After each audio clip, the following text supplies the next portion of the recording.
हम वाक और अभिव्यक्ति की स्वतंत्रता के बारे में भारतीय संविधान के अनुच्छेद 19 का पुरजोर समर्थन करते हैं। उदाहरणों, छवियां और संदर्भों सहित यह वीडियो केवल मनोरंजन, सूचना और शैक्षिक उद्देश्यों के लिए प्रदान किया गया है और चैनल किसी भी अवैध गतिविधियों को बढ़ावा या प्रोत्साहित नहीं करता है। हमारा मकसद समाज को जागृत करना है। हाँ, तो आज का टॉपिक तो मेरा वही था कि अल्लाह, देखिए अल्लाह के बारे में कि अल्लाह जो कुरान में जितनी सारी आयतें जो बता रहा है, तो ये क्या अल्लाह मतलब कि अल्लाह रहता कहाँ है? वो जमीन पे मतलब जमीन पे रहता है या आसमान में, जो कहा गया अल्लाह के बारे में कि सातवें आसमान पे रहता है, अर्श मुअल्ला है, उस पे मुस्तवा है। ये तो कुरान में कहा गया दावा है। लेकिन जब हम आयतों को पढ़ते हैं, चीजों कुरान पर जी। गौर फिक्र करते हैं, तो हमें ये नहीं लगता कि वो अल्लाह सातवें आसमान से बैठ करके जो हर चीज पर कादिर है, पूरी दुनिया को चलाता है, खालिक कायनात है, और वो दुनिया के नजर से नहीं, मतलब कि अपनी नजर से नहीं, दुनिया की नजर से बता रहा है। एक धरती पे खड़े हुए एक इंसान की नजरिए से बातों को बता रहा है, चीजों को बता रहा है। या जैसे मिसाल के तौर पे सूरज गुरूब होने का जो जुल्करनैन का वाकया है सूरह कहफ में, तो वहां बताया गया है कि भाई कि वो जुल्करनैन ऐसी जगह पहुंचे जहां सूरज गुरूब होता है। तो सबसे पहला सवाल तो हमारा यहीं पे बनता है कि भाई सूरज तो कभी गुरूब होता ही नहीं है। अल्लाह ये क्यों कह रहा है कि जुल्करनैन सूरज गुरूब होने की जगह पे पहुंचा? तो ये तो एक कोई इंसान ही बता सकता है कि भाई जिसको लगता है कि हाँ सूरज गुरूब होता है, सुबह में पूरब से सूरज निकलती है और शाम को पश्चिम में जाकर गुरूब हो जाती है। तो ये एक इंसान तो कह सकता है, लेकिन वो खालिक कायनात नहीं कह सकता है, जो सातवें आसमान पे अर्श मुअल्ला पर बैठ करके इस दुनिया पर देख रहा है और हर चीज को सुन रहा है। काली रात में काली पहाड़ी पर काली चींटी के चलने की आहट को अल्लाह सुनता है। ये इतना पावरफुल, इतना सेंसिटिव अल्लाह है। अल्लाह का कान इतना सेंसिटिव है। तो वो अल्लाह ऐसा क्यों बोलेगा कि सूरज गुरूब होने की जगह जुल्करनैन पहुंचा? ये तो कोई इंसान ही कह रहा है। तो हमने गौर फिक्र करके जी। यही पाया है भारत भाई कि ये अल्लाह मतलब आसमानी अल्लाह नहीं है, ये जमीन पर ही बनाया गया है अल्लाह को, और ये जमीन पे ही है अल्लाह। बहुत ही बढ़िया पॉइंट आपने उठाया है। अगर बारीकी से एक मुसलमान खुले दिमाग से अगर इस चीज को सोचे, पूरे कुरान में हजारों जगह पे आपको इस तरह के नुक्ते मिलेंगे, ऐसे ऐसे दलीलें या ऐसे वजह आपको मिलेगी जहां पे इंसान थोड़ा ठहर के सोचे तो उसे समझ में आ जाएगा कि ये पूरी कुरान हो या पूरा अल्लाह हो या अल्लाह की सारी बातें हो, कहीं ना कहीं आपको ये पता चलेगी कि लोगों किसी इंसान के द्वारा गढ़ा गया है। अभी आपने जो पॉइंट कहा ये बिल्कुल सही बात है कि भाई जब हम कोई इंसान के तौर पे जब देखते हैं तो हमें दिखता है कि सूरज डूब रहा है, उग रहा है, ठंडी आ रही है, गर्मी आ रही है, तो हमें ये पता चलता है कि इंसान के तौर पे पता चलता है। क्यों? क्योंकि हम धरती पे रहते हैं। लेकिन अगर जो अल्लाह है जो पूरी कायनात को चलाता है, तो वो तो पूरी दुनिया, पूरी ना जाने कितनी गैलेक्सीज को देख रहा होगा, ना जाने कितने सूर्य, तारे और न जाने क्या-क्या चीज़ों को देख रहा होगा, तो वो कैसे ये बात बोल सकता है कि सूरज उग रहा है, डूब रहा है? आपने बहुत अच्छा पॉइंट रखा है, बशर्ते कि एक आम मुसलमान इस तरह से सोचे। पर प्रॉब्लम यही है कि आम मुसलमान जो है वो इस तरह से नहीं सोचता है। उनको ये सिखाया जाता है कि ईमान ईमान पे चलना है। जो भी कहा जा रहा है कुरान और हदीस में या हमारे मौलवी मुल्ला जो कहते हैं उस पे यकीन लाना है। मेरी कई सारे मुस्लिम दोस्तों से डिबेट होती है, चर्चा होती है। जब जैसे ही मैं उनकी लाइन से अलग कुछ बात बोलता हूँ या मैं कोई चीज़ पे सवाल उठाता हूँ या किसी चीज़ पे मैं कहता हूँ कि नहीं मैं ये नहीं मानता, इसका कोई एविडेंस आप दीजिए, तो वो सीधा ये कहता है कि यार तुम तो गुमराह हो गए हो। तो आप सोच के देखिए कि लोगों का मतलब सेंस कैसा हो गया है कि आपको दलील नहीं देना है, ठीक है? दावा आपका है ना कि इस्लाम सच्चा दीन है, दावा आपका है कि अल्लाह एक है, दावा आपका है कि मोहम्मद उनके रसूल है। ये सारे दावा तो आपके हैं, लेकिन दावा आप कर देते हो और जब कोई व्यक्ति उस पे सवाल उठाता है या उसको मानने से ही इनकार कर देता है कि नहीं भाई ये तो मुझे लॉजिकल नहीं लग रहा, साइंटिफिक नहीं लग रहा, तो वो सीधा ये बोलता है कि यार तुम्हारा ईमान जो है ना कमजोर हो गया है या तुम ईमान से खारिज हो गए हो, तौबा कर लो तुरंत वार में। तो इस तरह की जब बातें मैं सुनता हूँ अपने दोस्तों से, अपने रिश्तेदारों से, तो मुझे यही मालूम पड़ता है कि कहीं न कहीं उनकी ज़हनियत को इस तरीके से बचपन से तैयार किया गया है कि वो खुले दिमाग से सोच ही ना सकें। वो एक साइंटिफिक जी टेम्परामेंट बना ही ना सके और इस तरह से वो चले कि जैसे उसको मुल्ला उसको हाँक रहे हैं, जैसे भेड़ को जैसे हाँका जाता है, उस तरीके से हाँकते जाए, ये उसके पीछे पीछे चलते जाए। यही बहुत बड़ी समस्या है। आपने बहुत अच्छा पॉइंट कहा। Thank you. जी जी, आपने बहुत अच्छे से वजाहत फरमा दिया। जी भाई। और तो यही था आज का टॉपिक। अब बाकी तो मजीद हम इस पे डिस्कशन लगातार कर ही रहे हैं अपने हदीसों पर, और कुरान पे अलग अलग टॉपिक है। बाकी तो बहुत सारी बातें खुल जाती है, लेकिन आज मेन थीम हमारा यही था, टॉपिक यही था कि ये जानना कि अल्लाह रहता कहाँ है। जो अल्लाह कुरान नाजिल किया है, जिस अल्लाह ने कुरान को नाजिल किया है, बिल्कुल, अब मैं एक वो बात अल्लाह यहाँ पे कहाँ करना पर बैठ के चाहूँगा। नाजिल कर रहा था। जी, जी। जी, अ, हाँ, कुछ कह रहे थे आप? जी, मैं आपके चैनल पे एक बात कहना चाहता हूँ, क्योंकि जी, प्लीज। जी, मैं आपके चैनल पे एक बात कहना चाहता हूँ, चूँकि आपका जो टॉपिक है, ये फिलॉसॉफिकल टॉपिक है, ठीक है ना? एक आदमी फिलॉसफी के तरीके से अगर सोचे, अपने नज़रिया बनाए और सोचे थोड़े से लॉजिकल तरीके से, तो उससे सही और गलत का एहसास हो जाएगा, ठीक है ना? ये चीज़ें इंसान के सोचने की चीज़ें हैं, जो कि इंसान सोचता नहीं है और दुनिया में एक इंसान ही ऐसा प्राणी है, जो सोच सकता है। नहीं तो अरबों-अरबों प्राणी धरती पे है, जो सिर्फ़ अपने जीवन को जी रहे हैं, खा रहे हैं, पी रहे हैं, है ना? सेक्स कर रहे हैं और अ, लैट्रिन कर रहे हैं, बस इस तरह की ज़िंदगी जी के वो मर जाते हैं। लेकिन इंसान ऐसा एक जीव जीव है, जो न जाने कितने करोड़ों साल के संघर्ष के बाद, एवोल्यूशन के बाद वो इंसान बना है और उसको ये शक्ति मिली है कि वो सोच सकता है, एनालाइज़ कर सकता है, विचार कर सकता है। लेकिन एक कौम है जिसको सोचने की सलाहियत को छीन लिया जाता है। उसे बचपन से बताया जाता है कि ये करना है और ये नहीं करना है, ये सही है और ये गलत है। उसे इस तरह से बता दिया जाता है कि वो अपना एनालिसिस नहीं कर पाता है। वो अपनी मोरल वैल्यू नहीं बना पाता है या साइंटिफिक टेम्परामेंट नहीं बना पाता है, जिसकी वजह से ये चीज़ें होती है। तो आपने जो मुद्दा जो आपने जो आज जो टॉपिक बनाया है, ये ये फिलॉसॉफिकल टॉपिक है और ये तभी इस टॉपिक पे आम मुसलमान सोच सकता है, जब तक वो खुले दिमाग से नहीं सोचेगा। क्योंकि सवाल है तो बहुत हाँ, छोटा, तो ये लेकिन इसमें बहुत गहराई है। हाँ, तो भारत भाई, ये जो है ना, सवाल तो फिलोसॉफिकल है लेकिन जी। जटिल नहीं है। मैं ये कह रहा हूँ कि ये बिल्कुल आसान है। हाँ, साधारण आप हाँ, जब बहुत कुरान को सरल सवाल है। पढ़िए, हुँ, देखिए, हम ये जैसे कि हमें कुरान जो कह रहा है, कुरान में आयत आई है कि भाई, जैसे कि कुरान की एक आयत है, अफला तदब्बरून अल कुरान, क्या वे कुरान पर गौर व फिक्र नहीं करते? तो हम इसीलिए गौर व फिक्र करने बैठे हैं। लेकिन पता नहीं हमारे मोमिन हजरात है, लिंक होने के बावजूद, लाइव चैट में लिंक मौजूद है, फिर भी हमारे मोमिन हजरात, एक भी मोमिन हजरत नहीं जुड़े हैं। और चलिए, वो एक ऐसा भी जुड़ा है तो वो दिमागी अपंगी जुड़ा है। तो क्या कर सकते हैं मोमिन? ऐसा नहीं है कि लाइव स्ट्रीम में इतने, मतलब कि इसकी व्यूवरशिप जा रही है तो लोग नहीं होंगे मोमिन, सुन नहीं रहे होंगे। कुछ ना कुछ मोमिन तो होंगे ही जो इस लाइव स्ट्रीम को सुन रहे हो इस वक्त। जी, मेरे पास थोड़ा-सा आज वक़्त कम है, मैं नेक्स्ट में तैयारी करके आपके पास आऊँगा। आपके चैनल बहुत अच्छा चैनल है आपका और मैं कोशिश करूँगा कि आपके चैनल पे रेगुलर आ सकूँ। देखिए, मैं आपके दर्शकों को सिर्फ़ ये बताना चाहता हूँ कि जो लोग मुझे नहीं जानते, मैं उनको थोड़ा-सा अपना परिचय दे दूँ कि इस मूवमेंट के लगभग 3 साल पहले मैं इस एक्स मुस्लिम मूवमेंट से जुड़ा और मैंने जब अपना चैनल जब शुरू किया था, तो मैंने ये सोचा कि हमारे ज़्यादातर एक्स मुस्लिम जो हैं, वो कुरान और हदीस और अ, मोहम्मद की ज़िंदगी पे बात करते हैं, बहुत अच्छे से बात करते हैं, उनके पास बहुत अच्छी इल्म है। तो मैंने सोचा कि कुछ नया लोगों को पता होना चाहिए, कुछ ऐसी चीज़ पता होनी चाहिए जिसके बारे में कोई भी बात नहीं कर रहा है। तो मैंने इस चीज़ के लिए सोचा कि कौन-सी ऐसी बात हो, तो मैंने थोड़ा डिस्कवर किया तो मुझे पता चला कि मैंने इस्लाम को छोड़ा क्यों?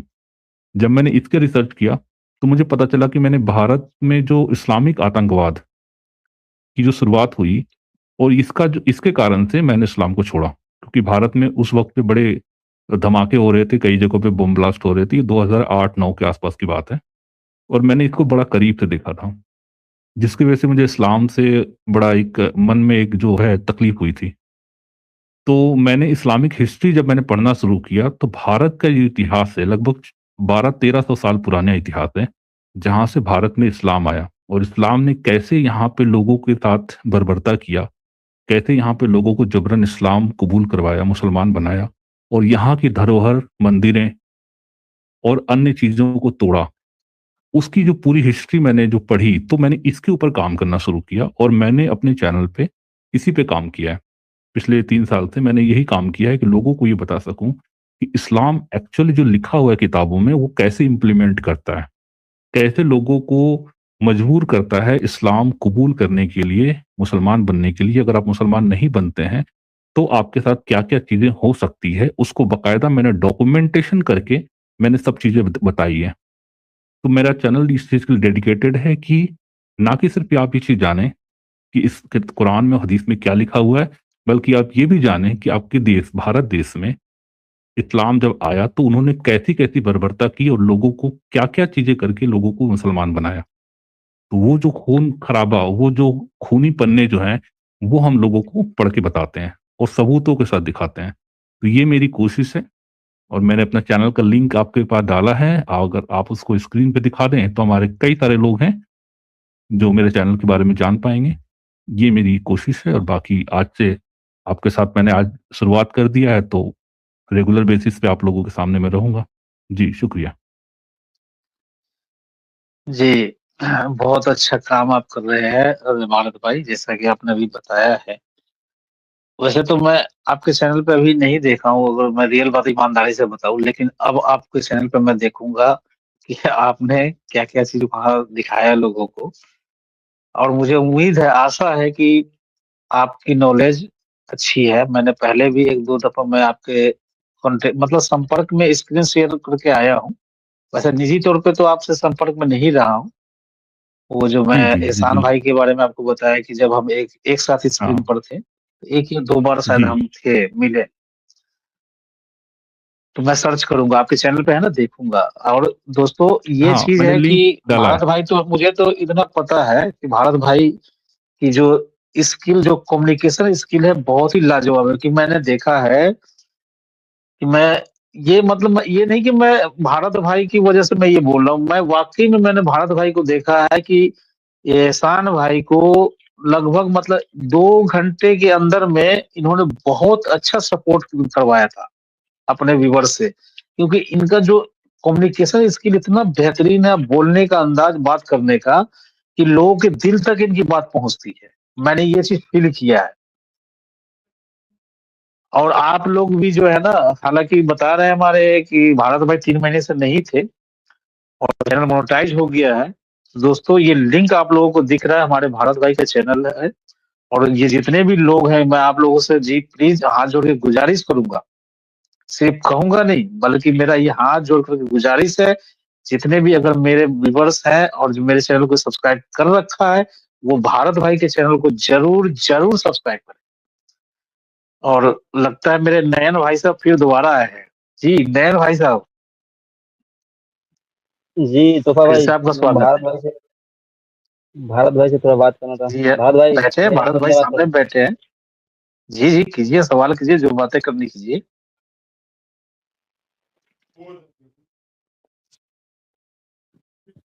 जी सर, बताइए, पूछिए। जय जय हिंद, वंदे मातरम भाई। जय हिंद, वंदे मातरम। सर, हम आपके बहुत बड़े प्रशंसक हैं। हमने आपको साहिल भाई के चैनल से देखा था, जब आप पहली बार वो गज़नवी का शायद पूरा एथी लेकर आए थे। जी, जी, जी। हाँ, तो वहाँ से फिर मैंने आपको देखा, फिर आपका चैनल देखा। आपके कई सारे स्ट्रीम इस टाइप के जो होता है ना, मंदिर तोड़ने, और जब से मतलब गज़नी आया है, चाहे उसका वो जितने भी मुगलिया सब आए सब, उस टाइप के जी, जितने आपके एपिसोड हैं, 3 या 4 एपिसोड हैं आपके, उस टाइप के, जी, जी। कंटिन्यू में, वो शायद डाउनलोड करके रखा हुआ है मैंने अपने। तो अरे! अरे, देखता हूँ, क्या सुनना बात है, अच्छा क्या लगता है। बात है। और अपने जितने भी जी, मतलब जी, मित्र हैं, सबको मैंने पूरे पूरा का पूरा स्ट्रीम डाउनलोड करके शेयर किया हुआ है। क्योंकि हमें भी खुद नहीं पता था कि मैं हमारे देश में ऐसा-ऐसा भी हुआ था। ना किताबों में मिला पढ़ने को, ऐसे-ऐसे। जी, जी, बिल्कुल। और वो सारे डॉक्यूमेंटेड है, ऐसा नहीं है कि डॉक्यूमेंटेड नहीं है, लेकिन क्या है ना कि ऐसी चीज़ों को छुपा दिया गया, लोगों को बताया नहीं जी, गया। मैंने इसीलिए मैंने सोचा कि हमारे जितने भी एक्स मुस्लिम भाई हैं, वो बहुत अच्छा काम कर रहे हैं। कुरान पर बात करते हैं, कुरान के अंदर जो जो ऐसी चीज़ें हैं, कॉन्ट्राडिक्टरी चीज़ें हैं या गलत चीज़ें हैं, उस पे बात करते हैं। हदीसों पे बात करते हैं, मोहम्मद साहब की जिंदगी पे बात करते हैं, मतलब लाजवाब काम कर रहे हैं। बट मैंने सोचा कि कोई ऐसा चीज है जिस पे बात नहीं हो रही है, तो मैंने कहा भाई कि जो मुसलमान जो भारत में आए, अरब से या तुर्क से या अफगानिस्तान से जो मुसलमान भारत में आए, उन्होंने भारत के लोगों को कैसे मुसलमान बनाया, वो लोगों को पता होना चाहिए। आज भारत में 20% 25% मुसलमान हैं, तो ये मुसलमान पहले तो मुसलमान थे नहीं, पहले तो हिंदू ही थे, क्योंकि भारत का पूरा संस्कृति तो हिंदू संस्कृति रही है। तो आखिर ये मुसलमान बनाए कैसे गए, इसका पूरा इतिहास क्या है? और आज भी ये मुसलमान जिस तरीके से अपने आप को दिखाते हैं, जैसे वो अरब में पैदा हुए हैं, वो अपने आप को इस तरीके से मानते हैं सारे मुसलमान। अब देखिएगा उनका कॉन्फिडेंस, तो इस तरीके से लगता है आपको कि जैसे वो अरब से यहाँ पे आए हैं, है ना? तो वो आखिर नहीं बना कैसे, उसके पीछे की मानसिकता क्या है? तो वो मैंने जो स्टडी किया, तो उसको बताने का मैंने एक प्रयास किया है, छोटा सा प्रयास किया है। जी, ऐसे ही कोई फेसबुक या फिर ट्विटर पर मिलते हैं ना, अपने आप को बहुत बड़ा जी। तीर खान बताते हैं कि हमने ये बनाया, ये बनाया, ये बनाया। मैं आपका स्ट्रीम का जो लिंक है वही शेयर करता हूँ, कहता हूँ कि अपना इतिहास देख लो, इसमें कैसे कैसे क्या हुआ था सबूत के साथ। मोहम मोहम्मद बिन कासिम जो था ना, वहां से इस्लाम जी, जी। भारत में घुसा था सबसे पहले। मोहम्मद बिन कासिम 712 ईस्वी से वहां से इस्लाम भारत में आया, और वहां से लेकर आज तक ये जो पूरा इतिहास है, ये पूरा खून से भरा हुआ है। ठीक है, जी, बस जी। वही इसका कलेजा चाहिए उसको सुनने के लिए। अगर आप उन चीजों को जी, जी, सुन बिल्कुल। सकते हैं, तो निश्चित रूप से हम लोग आपके साथ हैं, हम बताने के लिए बिल्कुल हैं। मेरा मकसद ये नहीं है कि हम मुसलमानों के खिलाफ नफरत नहीं फैलाना है हमें। हमारा मकसद है कि आप लोगों को पता चले कि आपका इतिहास कितना गौरवशाली रहा है, आपने कितना लड़ा है। आज अगर कोई भारत में अगर 70% 80% अगर हिंदू है, तो उनका पूरा इतिहास क्या है, वो कैसे बचे? सिखों का इतिहास क्या है, उन्होंने अपने बच्चों और बीवियों को कैसे बचाया, या क्या-क्या कुर्बानियाँ दी। तो आपको पता चलेगा कि आज पूरी दुनिया के मुसलमान इतने कट्टर क्यों होते हैं? पूरी दुनिया के मुसलमान इतनी मतलब नृशंस और क्रूर क्यों होते हैं? तो वो सारी चीज़ें कुरान हदीस में है, लेकिन कुरान हदीस में लिखी हुई बातों को इम्प्लीमेंट करना, ये बड़ी बात है। कुरान में अगर लिखा हुआ है कि काफ़िरों को जहाँ कहीं पाओ कत्ल करो, तो वो बातें लिखी हुई है, और यहाँ पर हम बताएँगे कि वो लिखी हुई बात को कैसे इम्प्लीमेंट किया गया है, कैसे लोगों को घेर-घेर के मारा गया है, उसके पूरे दस्तावेज के साथ। तो ये अपने आप में बड़ी बात है। तो ऐसी बात नहीं है, आप कर सकते हैं शेयर इस्लामिक ये आगे स्क्रीन पर। जी। ये देखिए, जी। मैंने यहाँ पे एक हाँ। स्लाइड मैंने आज शेयर किया है, इस्लामिक आक्रांताओं के द्वारा मंदिरों की लूट। तो इस पे मैंने एक बाकायदा एक बड़ी अच्छी लंबी-चौड़ी स्ट्रीम मैंने करी थी। बट यहाँ पे मैं कोशिश करूँगा कि कम शब्दों के अंदर में हमारे दर्शकों को थोड़ा पता चले कि जब भारत में जब इस्लाम आया, तो उन्होंने क्या-क्या किया। और मैं जो भी बात दिखाऊँगा, इसमें बाकायदा किताबों के रेफ़रेंस होंगे। ऐसा नहीं है कि मैंने बोल दिया, आपने मान लिया, ऐसा नहीं है। जो बाकायदा जो किताबें मुसलमानों ने लिखी है, जो उस वक़्त के जो हिस्टोरियन थे या उस वक़्त पे जिनके सामने ये घटनाएँ हुई थी, उन्होंने इसको डॉक्यूमेंट किया है। तो मैं उनके द्वारा ये चीज़ें बताने वाला हूँ, ठीक है? तो आइए, मैं यहाँ पे एक किताब है फुतुहुल बुल्दान, ये उर्दू की किताब है।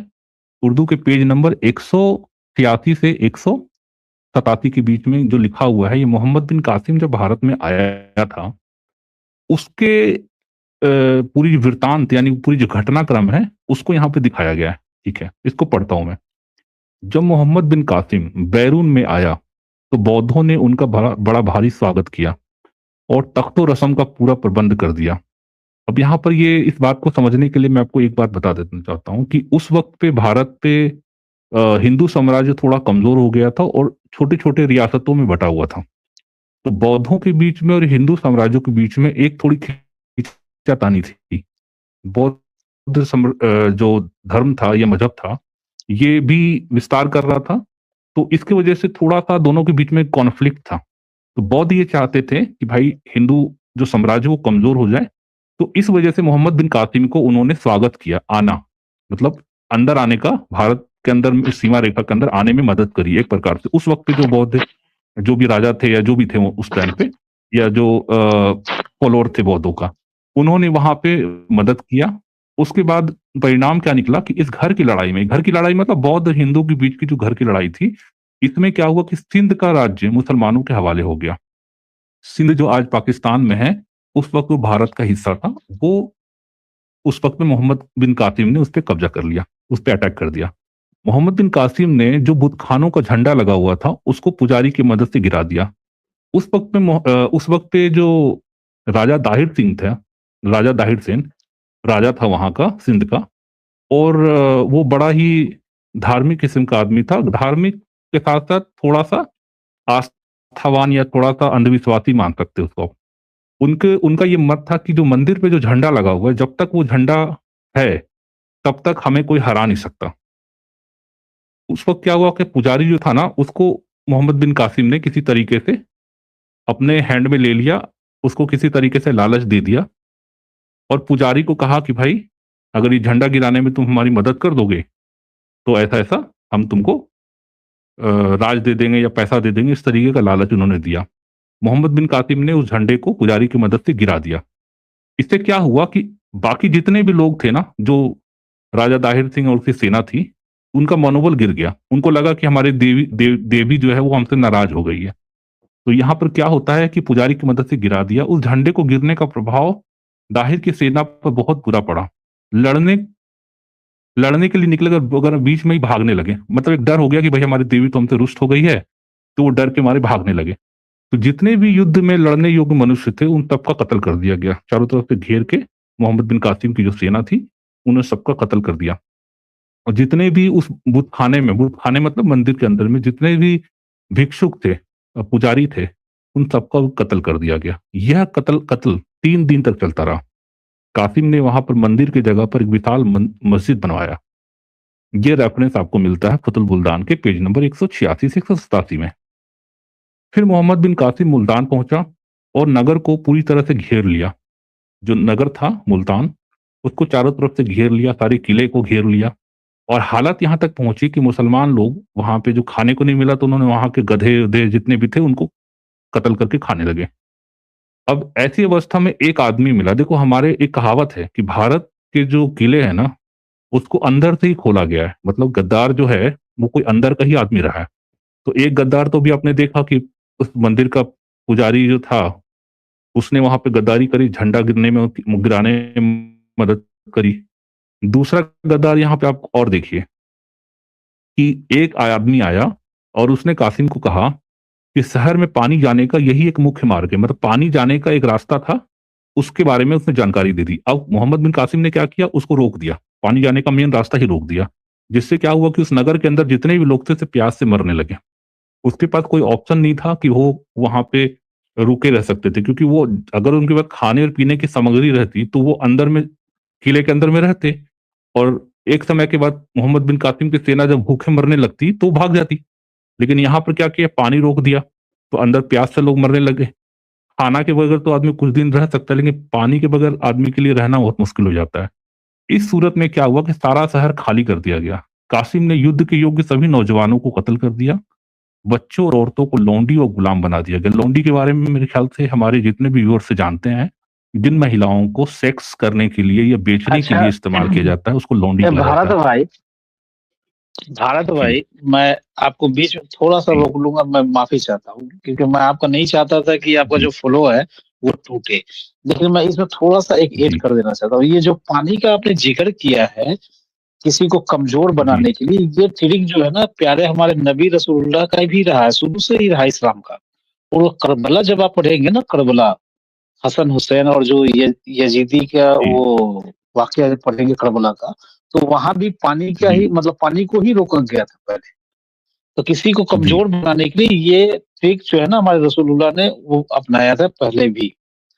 तो आप प्लीज कंटिन्यू कीजिए। मैं माजरत चाहता हूं। यही बात बताना चाहता हूं कि जो काम मोहम्मद साहब ने अपनी जिंदगी में किया, जो बातें कुरान में और हदीथों में लिखी हुई है, उन्हीं बातों को कैसे हमारे देश के धरती पे यहाँ के लोगों के साथ जुल्म किया गया है वो बताने की कोशिश है। कि यहाँ पर जैसे आपने बताया कि पानी रोका गया, सेम यहाँ पर ये काम किया गया। जैसे मोहम्मद ने लौंडी बनाई, बच्चों को गुलाम बनाया, यही काम यहाँ पर किया गया। जैसे वहां के मर्दों को लाइन में खड़ा करके कत्ल किया गया, वैसे यहाँ पर किया गया। तो सेम पैटर्न सेम है। तो आपको ये बात समझ में आ जाएगा कि जो मुसलमान आज के वक्त में पूरी दुनिया में जो कर रहे हैं ना, उसके पीछे का कारण क्या है वो आपको समझना होगा। देखिए, यहाँ से कासिम को बहुत सारा सोना मिला, क्योंकि भारत सोने की चिड़िया कहा जाता था और हर किले, हर मंदिर में सोना रखा जाता था। उस वक़्त पे बैंक नहीं होते थे, तो जितना भी राजा हो या कुछ जो अपना सोना होता तो मंदिरों में ही रखा जाता था। तो ये मोहम्मद बिन कासिम और इसके बाद के जितने लोग आए ना, वो इसी लालच में आए कि भाई ये भारत के मंदिरों में बहुत सारा सोना और चांदी और हीरे जवाहरात मिलते हैं। तो बुतखाने में 8 बाई 10 गज की लंबाई और चौड़ाई वाला एक हजरा यानी कि लोहे का बड़ा संदूक मिला, जिसमें बुद्ध के चढ़ावे का माल यानी मंदिर में जो मूर्ति होती है उसके चढ़ावे का माल जमा किया जाता था। हजरा चारों तरफ से बंद था, सिर्फ उसके ऊपर से एक छेद था, जिसमें आपको धन जो सोने चांदी के रूप में धन संपत्ति जमा थी, उसे तोड़कर कासिम ने सारा धन हड़प लिया और इस कारण से मुल्तान को सोने का घर भी कहते हैं। इसका रेफरेंस भी आप देख सकते हैं फतहुल बुल्दान की उर्दू पेज नंबर 190 से 191 में ये दर्ज है। ये मुसलमानों के द्वारा लिखा हुआ किताब है। तो ऐसा नहीं कह सकते हैं कि भाई ये कोई हिंदू राइटर की किताब हम लिख के मुसलमानों को बदनाम करने के लिए कहा जा रहा है, ऐसा कुछ भी नहीं है। इसका आप इसकी उर्दू किताब मंगा के पढ़ लीजिए, जो पेज नंबर मैंने बताया है उसमें आपको ये चीज़ें मिल जाएगी। तो ऐसी-ऐसी बहुत सारी बातें हैं, बहुत सारी किस्से हैं, बहुत सारी कहानियाँ हैं, जो आपको हम बताना शुरू करें तो बहुत लंबा होगा, लेकिन चूँकि आपके चैनल पे थोड़ा वक़्त के लिए हम आए हैं, तो इसके लिए बस धन्यवाद आपने जो मौका दिया इसके लिए और दोबारा से आएँगे ज़रूर इस पे पूरी चर्चा करेंगे। दोस्तों, अगर आज की ये डिबेट आपको शानदार लगी है तो अपनी फीलिंग कमेंट में लिखिएगा जरूर। और एक्स मुस्लिम एक्टिविज्म के लिए हमारा समर्पण आकर्षक है, तो ज्वाइन बटन दबाकर हमारे चैनल का मेंबरशिप ले लीजिए, हमें और ज्यादा सपोर्ट मिलेगा। और चैनल को सब्सक्राइब किए बिना ना छोड़े, साथ में वीडियो को लाइक, शेयर और कमेंट भी किया करें, ताकि आपके लिए अच्छी अच्छी डिबेट हमेशा लाता रहूं। तो फ्रेंड्स, आज की डिबेट को यहीं पर एंड करते हैं। फिर से हाजिर होऊंगा आपके बीच एक और नई डिबेट लेकर। अपना और अपनों का ढेर सारा ख्याल रखिए। इंसानियत जिंदाबाद। वंदे मातरम। भारत माता की जय।